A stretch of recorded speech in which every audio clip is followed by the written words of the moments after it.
ভিক্ষুক রাস্তা দিয়া যায় আর জমিদারের পুত্রবধূও যায়। একজন সামনের থেকে আসতেছে, একজন সামনের দিকে যাইতেছে।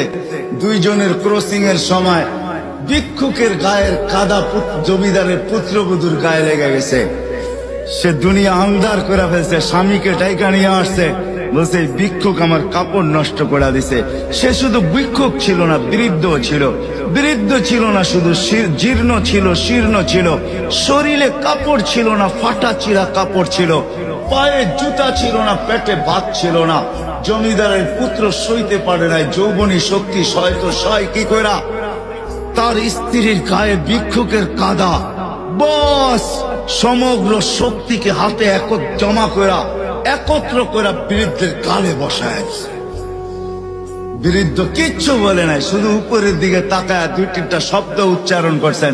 শব্দগুলা হলো ইয়া মাল্লাহ তারা হলো ওয়ুন, ও আল্লাহ চোখে দেখা যায় না, ও তারা কুল্লা শাই তুই সব দেখিস, ফারা তারা মা বি তুই কি দেখিস না আমার সাথে কি ঘটতেছে, এটা কি দেখিস না?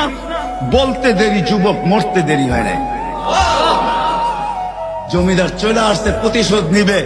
বৃদ্ধের একদিকে মুস্কি হাসি, একদিকে বলতেছে প্রেমের খেলা এমনই হয়। জিজ্ঞাসা করছে কিসের প্রেমের খেলা রে?